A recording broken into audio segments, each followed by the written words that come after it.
नमस्कार दोस्तों, कैसे हैं। 2055 में लेख में 9वें महीने के 8वें दिन, महीने के दूसरे रविवार, विश्व साक्षरता थेरेपी दिवस और ऋषि पंचमी की नवसारी गुजरात से शुभकामना के उपरांत सुप्रभात और जय सूर्य देवताभ्यो नमः। दोस्तों, आज का विषय स्वाभाविक है, ऋषि पंचमी की व्रत कथा। आज विश्व साक्षरता दिवस और फिजियोथेरेपी दिवस है।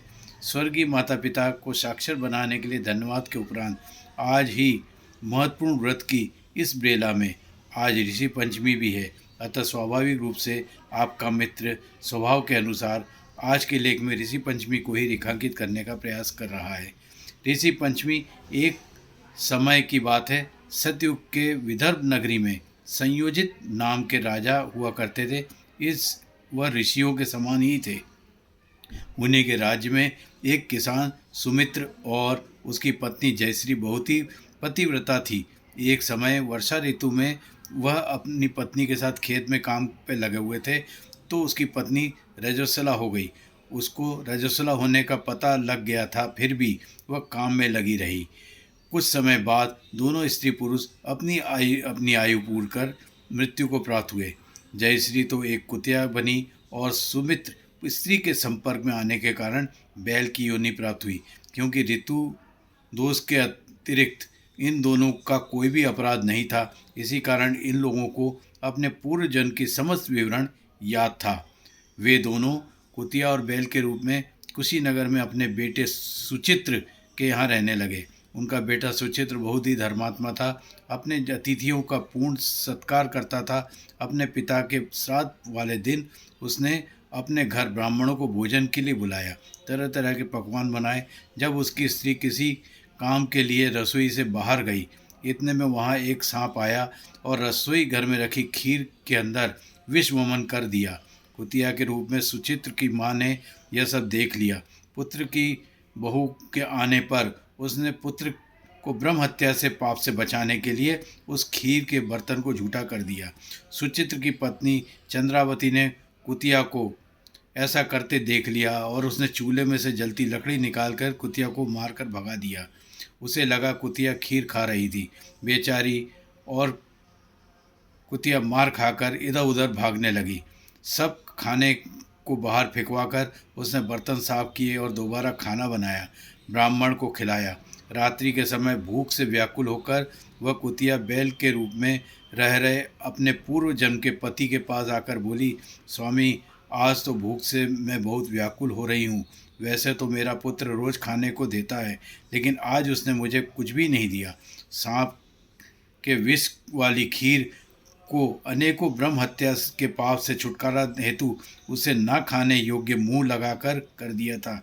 इसी कारण उसकी पत्नी अर्थात अपनी बहू ने मुझे बहुत मारा और खाने को भी नहीं दिया। बैल बोला, भद्रे, तेरे पाप के कारण ही तो मैं भी इस योनि में पड़ा हूँ, और आज दिन भर बोझ ढोते हुए मेरी भी कमर टूट गई है। आज मैं दिन भर खेत में हल जोतता रहा। मेरे पुत्र ने आज मुझे भी भोजन नहीं दिया और मुझे मारा भी बहुत। इस प्रकार कष्ट देकर उसने किए हुए इस श्राद्ध का निष्फल कर दिया है। अपने माता पिता इस बात को सुचित्र भी सुन रहा था। उसने उसी समय दोनों को भरपेट भोजन कराया। पुत्र दुखी मन से दुखी होकर वन की ओर चला गया।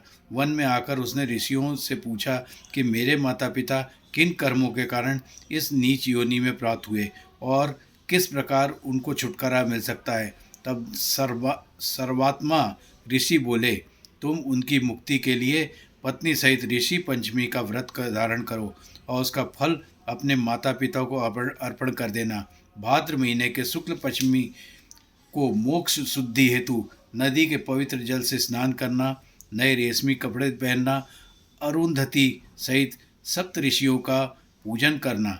इतना सुनकर सुचित्र अपने घर आया और अपनी पत्नी सहित विधि विधान से व्रत पूजन किया।